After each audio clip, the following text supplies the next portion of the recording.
धर्म के आधार पर मैं पूछना चाहता हूँ कि क्या आप भगवान में मानते हैं? देखिए, मुझसे आगे कोई है। मैं छोटा हूँ, मैं एक सीमित व्यक्तित्व हूँ, मेरी सोच सीमित है, मेरा शरीर सीमित है और मेरा जीवन काल सीमित। तो मुझसे आगे कुछ है, ये निसंदेह सत्य है, क्योंकि इतना सा ही अगर जीवन है तो फिर उसको जीने से फायदा नहीं, उसके आगे कुछ होना चाहिए, होके रहेगा।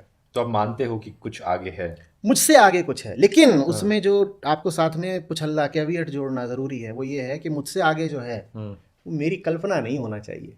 अच्छा, तो आपकी जो भी आगे है आप उसे इमेजिन नहीं कर सकते आगे जो है उसके बारे में अगर कुछ भी बोला तो फिर वो बेचारा आगे रह ही नहीं गया।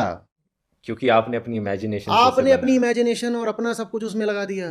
तो मुझसे आगे निस्संदेह कुछ है, लेकिन वो जो कुछ है उसके बारे में अगर मैंने कुछ भी बोल दिया तो बड़ी गड़बड़ हो जाएगी। इसलिए ऋषियों ने बार बार समझाया था कि आत्मा के बारे में कुछ मत बोलो, कुछ मत बोलो।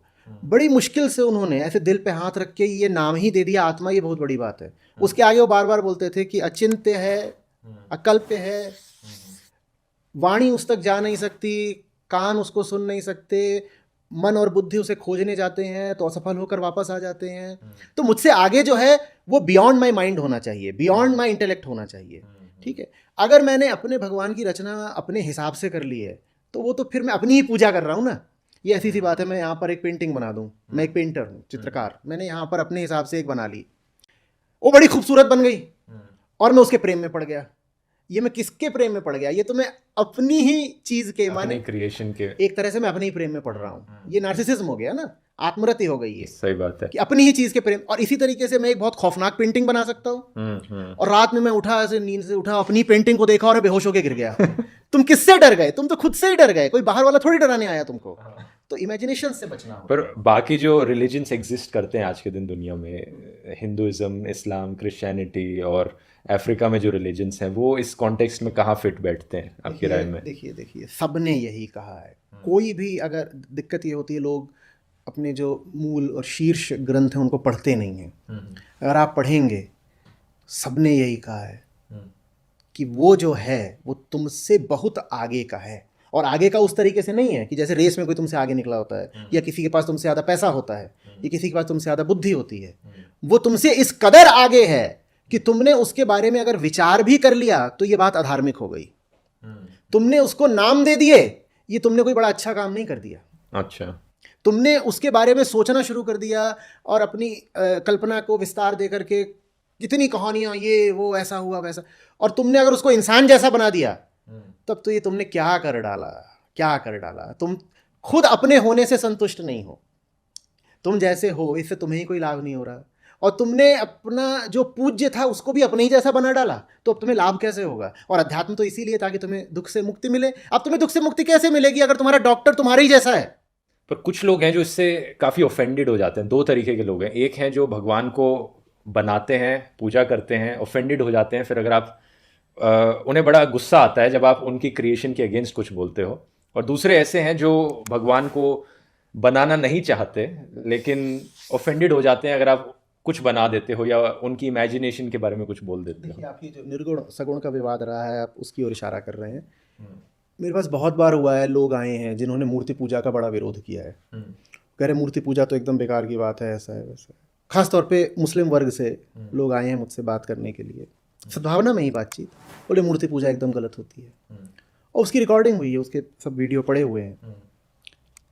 तो मैंने उनको कहा है कि देखो, मूर्ति जो है वो एक सफल प्रयोग रहा है। मूर्ति अमूर्त तक जाने का एक अच्छा साधन रही है। और जब मूर्ति पूजा की जाती है तो उसमें कभी नहीं कह दिया जाता कि मूर्ति सत्य है। उसमें यही कहा जाता है कि मूर्ति के माध्यम से मैं सत्य में प्रवेश करूंगा, साकार के माध्यम से मैं निराकार में प्रवेश करूंगा, सगुण के माध्यम से मैं निर्गुण में प्रवेश करूंगा। क्योंकि इसमें तो देखिए कोई दो राय है नहीं कि सत्य तो निर्गुण ही होता है ना। गुण तो माने प्रकृति, प्रकृति के ही तीन गुण होते हैं।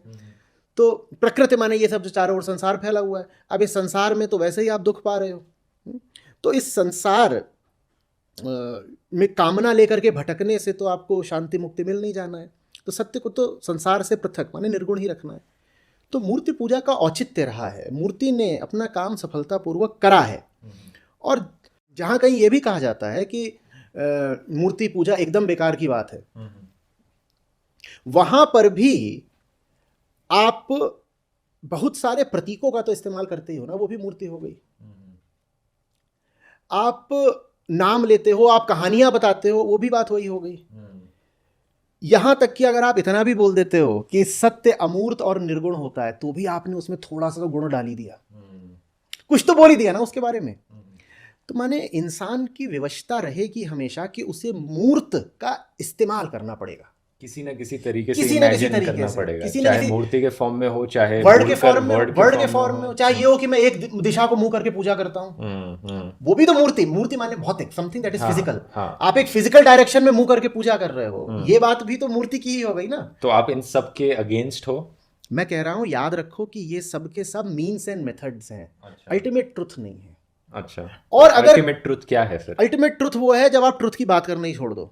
ट्रुथ की बात वो कर रहा है ना जो यहाँ सफर कर रहा है। अच्छा। जब तक आप भीतर से बीमार हो, आप डॉक्टर की बात कर रहे हो, आप डॉक्टर की बात तभी तक तो करोगे ना जब तक बीमार हो। तो उसको फिर योग कहते हैं, उसको मिलन कहते हैं, कि जा करके जिससे मिलना था मिल गया। आप मिलने की मैं कोई बात नहीं करता। अच्छा। ये जो भीतर तड़प रहा था, सफर कर रहा था, इसकी बेचैनी मिट गई, और ये स्वयं अपनी बेचैनी था, ये खुद ही मिट गया। तो अब ये बात ही नहीं करता कि इधर की उधर की। सत्य तब है जब आप सत्य की कल्पनाओं से मुक्त हो जाओ।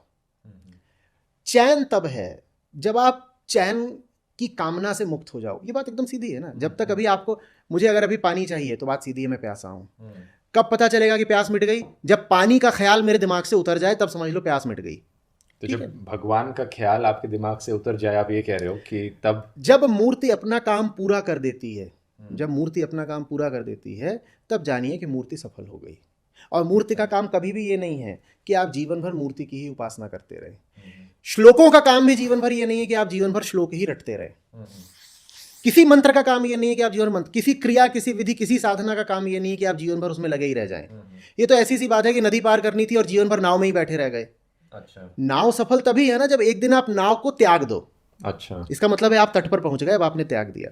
तो ये सब विधियां हैं और इन विधियों का सही उपयोग किया जाना चाहिए। लेकिन दिक्कत क्या आती है, तो लोग पुल पर घर बना लेते हैं, लोग नाव में टेंट गाड़ देते हैं, लोग नाव पर पूरा खानदान खड़ा कर लेते हैं। अब उतरोगे कैसे? साधन को साधन की तरह इस्तेमाल करने की जगह, इमेजिन करो ना, पुल पर घर बना लिया, अब पुल कभी पार करोगे क्या? ये दिक्कत आ जाती है। लोग मीन्स को एंड समझना शुरू कर देते हैं। अच्छा। लोग साधन को साध्य समझना शुरू कर देते हैं। यही कारण है कि लोग एक दूसरे से लड़ते हैं धर्म के नाम पर, क्योंकि उनके साधन अलग अलग हैं। वो अब मुझे अगर देखिए, उधर को जाने के 4 पुल हैं, मैं जानता होता कि ये एक पुल मात्र है मैं जिसका प्रयोग कर रहा हूं, हाँ, तो मैं पुल को पुल जितना ही सम्मान देता। भाई पुल भी सम्मान का हकदार है। मैं कहता हूं पुल की तो बहुत पूजा की जानी चाहिए, है ना। वही भाव था जब कहा गया था गुरु गोविंद खड़े का अकेला गोपाओ। गुरु पुल है, तो उसमें भाव ये है कि गोविंद कहाँ आ रहे हैं मदद करने, पार तो गुरु नहीं लगाया है, तो गुरु पुल है। तो इसलिए गुरु को कहा था कि ज्यादा सम्मान दो, गोविंद से भी ज्यादा सम्मान गुरु को दो। पुल की पूजा होनी चाहिए, लेकिन ये याद तो रखना चाहिए ना कि पुल है तो पुल ही। लेकिन यहाँ पुल को लेकर ही लड़ रहे हैं कि मेरा पुल बेहतर है तुम्हारे पुल से, और मेरी नाव बेहतर है तुम्हारी नाव से। और दोनों की नाव डूब गई। और चूंकि अब नाव डूबी भी नहीं तो भी आप जीवन भर नाव में ही बैठे रह गए। नाव में ही पैदा हुए थे, नाव में ही मर गए, उस पार कभी पहुंचे ही नहीं। सारा खेल संतों ने कितने गीत गाए हैं कि बेटा उस पार पहुंचना है, उस पार, उस पार, नाव में नहीं बैठे रहना। बाकी जितनी विधियां हैं, क्रियाएं हैं, प्रक्रियाएं हैं, वो सब नाव हैं, उस पार पहुंचने के लिए इस्तेमाल करो। यहां तक कि जो ज्ञान भी है पूरा, जो ज्ञान मार्ग है, वो भी बस नाव है। जब आप उस पार पहुंचते हो ना तो ज्ञान भी नहीं बचता। तो उस पार जब पहुंचने की बात कर रहे हो तो आप एक आफ्टर लाइफ इमेजिन कर रहे हो? अरे कहाँ नहीं कर रहे? नहीं, एकदम हाँ। नहीं। तो आपकी राय में आप नहीं जानते कि उस पार क्या है? मैं ये जानता हूं कि सारा धर्म इसलिए है कि मैं अभी दुखी हूं। अच्छा। हाँ, आप अगर पूरे तरीके से आनंदित होते ना तो अभी ये बातचीत नहीं कर रहे होते साहब। अच्छा। इंसान जो भी कर रहा होता है उसमें उसका इंजन और फ्यूल, उसकी भीतरी तड़प और बेचैनी होती है, भले ही उस बात को स्वीकार, एक्नॉलेज ना करे। ये दुनिया चल ही रही है तड़प पर। ये दुनिया चल इसलिए रही क्योंकि लोग संतुष्ट और आनंदित नहीं है। आप किसी को पूरा आनंद दे दो, वो जैसी जिंदगी जी रहा है कम से कम वैसी तो फिर नहीं जिएगा वो। हर आदमी परेशान है, इसीलिए लगातार सड़क पर दौड़ लगा रहा है। आप समझ रहे हो? तो मुझे बस ये पता है कि मैं दुखी हूं, मैं बेचैन हूं, पूरी दुनिया वैसी ही है, और मुझे उससे मुक्ति चाहिए। कब चाहिए? आफ्टर लाइफ में नहीं, इस लाइफ में। अरे भाई, तो आपका सरदर्द हो रहा है, आपको आफ्टर लाइफ में दूं पेन किलर? अध्यात्म आपकी आफ्टर लाइफ को बेहतर बनाने के लिए नहीं है। अध्यात्म इसलिए नहीं है कि आप इस जन्म में पुण्य करोगे तो अगले आगे जाके आपको किसी लोक में स्वर्ग मिलेगा। अध्यात्म में स्वर्ग नर्क इत्यादि के लिए कोई स्थान नहीं है। वो बहुत प्रैक्टिकल लोग थे, बहुत व्यवहारिक लोग थे, जो हमारे ऋषि विचारक मनीषी चिंतक हैं। ये आपकी जिंदगी आज बेहतर बनाना चाहते हैं। आपकी सारी समस्या कब है? आज है, अभी है। तो वो आपको आज एक बेहतर जीवन देना चाहते हैं, वो आगे की बात नहीं करते। अब ये लेकिन एक बड़ी ही दुर्भाग्य की चीज़ है कि धर्म का मतलब ही बन गया है परलोक, आफ्टर लाइफ, स्वर्ग आएगा, जन्नत मिलेगी, और इससे बचो उससे बचो, और तमाम तरह की कल्पनाएं कहानियां चलती हैं। और कुछ हद तक वो कल्पनाएं कहानियां उपयोगी भी रही हैं, क्योंकि बहुत सारे ऐसे चिकने घड़े होते हैं कि उन पर काम ही यही बात करती है कि तूने अगर पाप करा ना तो नर्क में सड़ेगा। इससे वो थोड़ा संट रहते हैं।